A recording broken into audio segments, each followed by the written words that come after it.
So over the weekend, I went to a local comic book expo, and well, here's what I got.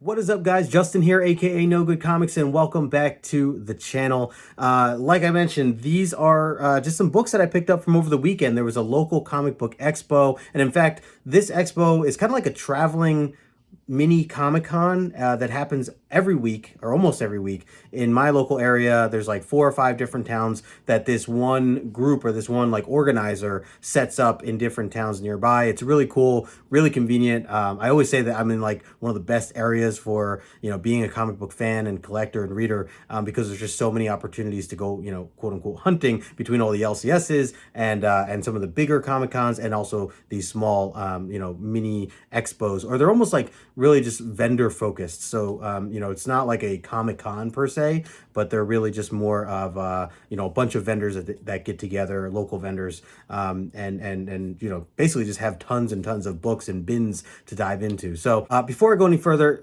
take a moment, smash the like button, subscribe to the channel if you are new. Truly appreciate the support. I'm gonna just get into these books, and I should also clarify, I had a goal that I had set up where I only wanted to spend $35 during this event, and 35 mainly because it's all the cash that I actually had on me. And of course, yes, I could PayPal or Venmo or anything like this, as most of these vendors are open to that kind of stuff. But I just thought it'd be convenient to not go over that that cash value.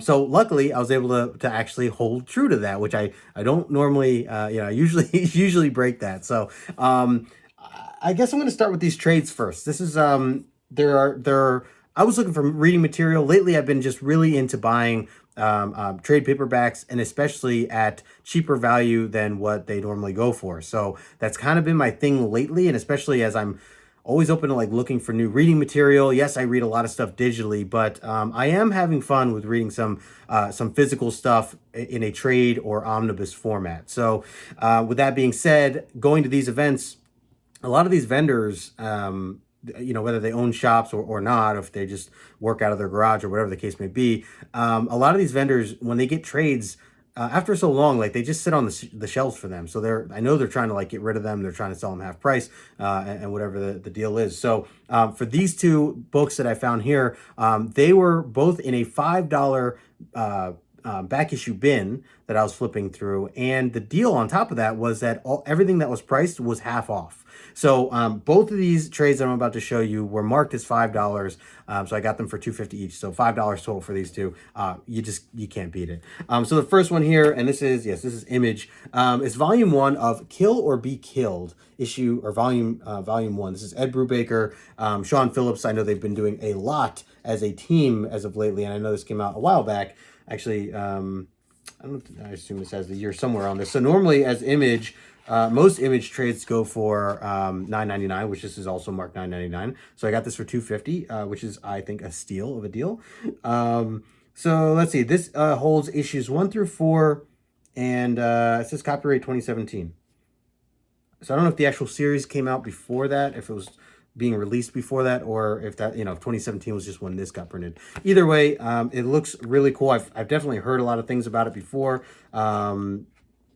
Those guys as a team are just, I mean, I think they're really well known at this point. Obviously, Brubaker did a lot with Marvel, amongst others, and he's, even now he's doing a ton with a lot of the indie stuff that he works on, and also Sean Phillips working along with him. So here's just a couple of panels.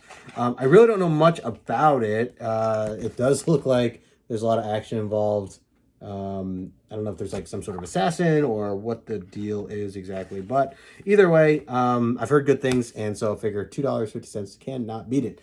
So that was the first one I got, and then the other one I got, this was also, I think, a steal. This came out, it says winner of 2011 Eisner Award, Best New Series. So this was certainly a while ago. This is Vertigo. It's American Vampire. This is the first trade of that. This is Scott Snyder. Raphael Albuquerque, who I know Albuquerque's been doing something recently. I don't know if it's with Scott per se, but I definitely know that name. And Stephen King is listed on here as well. So that's pretty cool. Yeah, a new vampire for a new century is what it's kind of listed here on the back.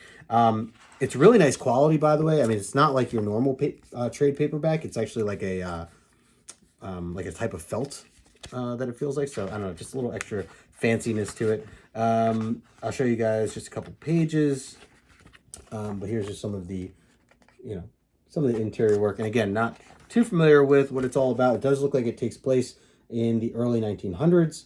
It is about vampires, and that's kind of all I have about it. But Scott Snyder has definitely become kind of, I don't know if I can call him my favorite, because I still have a lot to go with reading his content.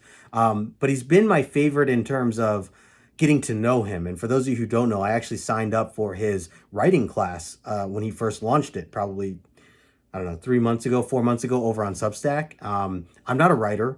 I'm not necessarily looking to become a writer in any way, but I thought, hey, for $7 to kind of become part of this cool class that he's put together, where he's breaking down like, you know, details on how to write and how to come up with certain plots and characterization and all these other tactics. It's just been really cool to get to know him, because he's shared a lot of really in-depth stories, backgrounds, experiences that he's had in his career. And he's also had a bunch of guests on, including like Donnie Cates has been on there, Chip Zdarsky recently, as part of his actual class. And so he's actually building a really cool like community within the comic community, and it's not, and I should say, it's not just for comic book writers. It's for any writers. If you're, you know, writing a book, if you're coming up with screenplays, directors, all this other stuff. So it's just really cool in general. And again, my point is, he's becoming just like a favorite of mine in terms of just as a human being, like just his the way he carries himself and the things that he shares with people.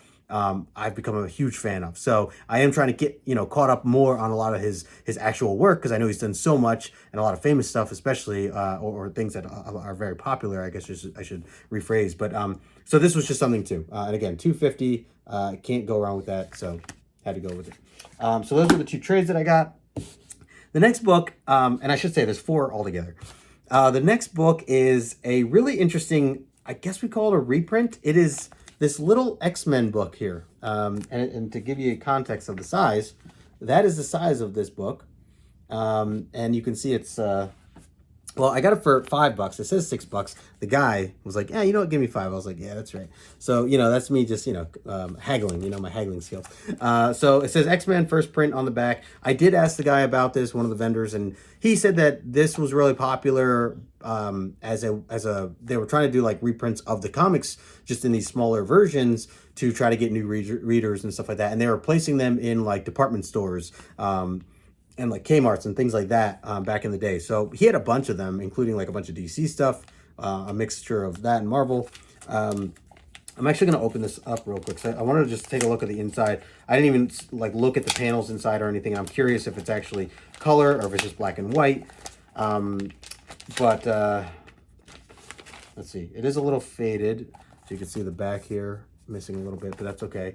It says, yeah, witness the exciting origin of the uncanny X-Men. See Professor X traverse the globe to find Nightcrawler, Storm, Colossus, Wolverine, Banshee, and Sunfire to join him and Cyclops at his school of mutants. So it is supposed to be the tale of, as it says even in the front, you know, featuring giant size X-Men 1. So essentially the tale of that.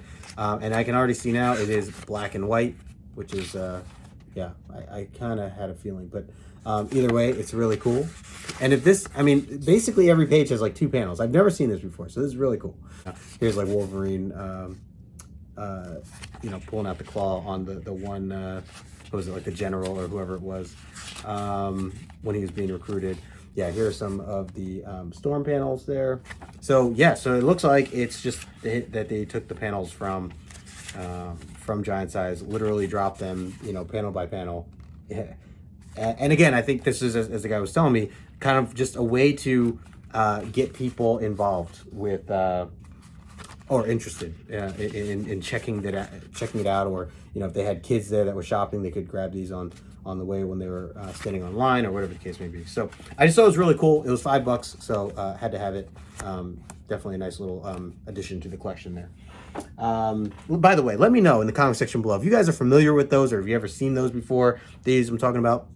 let me know if you have any of these, if you own any yourself, or any stories that you might have with these. I think it's really cool. I had no idea that these even existed, so I assume there's a lot more out there, and I wonder if there's like any popularity to it, or if people are selling these on like eBay or something. If there's a bunch more X-Men stuff, I wouldn't mind owning them. But yeah, really cool stuff. And then the last book that I'm going to get into, and again, take a moment, smash that like button if you haven't already. But the last book I want to show here, this is convenient as part of the collection. And again, so far the 3 books that I showed you here, a total of $10 altogether. This last book here, I got Sandman, issue number 3. It's about a 9.2. There is one little spine tick up here on the right, but other than that, it's a really nice condition copy. For those who've been following me now for quite some time, know that I've been trying to collect issues 1 through 8. So I did not own 3. I found it on one of the walls from one of the vendors. Really convenient that they had it here. They had it marked for $25. I asked him if he could do 20 for it, and he said yes. So got that for 20 bucks as well. So great deal there. And now I'm only 2 issues away from the first 8. So I have, or I should say what I don't have. The only ones I'm missing between 1 and 8 are issues 2 and issues 4. And of course 4, I think is, a little bit more of a money one as is 1 and 8. But 4 definitely still has a little bit more of a price to it. I think 2, I shouldn't have too much trouble getting at some point, but either way, love Sandman. Really was just obsessed reading that first trade that I read. I want to read more. I had even put in a request to my girlfriend as on my Christmas wish, my wish list, I should say, to get the first omnibus. So maybe I'll get that one day. That'd be really cool. Either way, it's been really great and a really cool adventure just to dive into this. And I definitely plan to read more very soon. As I know my man Jason, Claiming Comics, he's been telling me I got to get on it, man. I got to keep reading Dollhouse. Even Gore Vidal has told me about Dollhouse. So looking forward to it. But anyways, that's the last book that I got there. Sandman, issue number 3. Yeah, just some really good stuff. Again, so all together, 20 bucks, $5 here, and then the 2 trades. So that was $30 altogether, and it was $5 to get in. So boom, $35. There you have it. So it can be done if you really want to stick to your guns and try not to spend more than what your goal is. So either way, like I said, these expos they go from town to town, all near me. If you're ever in this area, like the Old Bridge, Wayne, Clifton area, trying to think the other. Hasbro Heights, I think they had one for a little bit. But it's a really cool vendor expo that kind of travels from town to town. So it's always nice to kind of run into people. And speaking of running into people, I did get to hang out with my friend Morbius. If you guys didn't see the photo over on Instagram. But yeah, he came up. I think he's only like 30 minutes away from Wayne. So it was cool. I mean, we've met up obviously tons of times if you guys haven't seen. But yeah, so it was really nice to just kind of connect with him. And this was all on a Sunday. So for those of you who don't know, I'm usually wrapped up in football on a Sunday. But I was able to still, go there in the morning. I hung out for about an hour and then I was out of there. So, but definitely there's gonna be more of these expos. If you are local to the area, I highly recommend checking it out. There's like a whole website and stuff if you want to learn more about that. Actually, I'll put the link in the description below if you guys are interested in learning a little bit more about these expos and when they come around here, at least locally in New Jersey. Either way, that's all I have for today. Just want to do a quick video. By quick, I mean over 10 minutes. Damn it. But anyways, that's all I have for you guys today. So appreciate you taking the time to watch. Please take a moment, smash the like button on your way out, and I will talk to you later.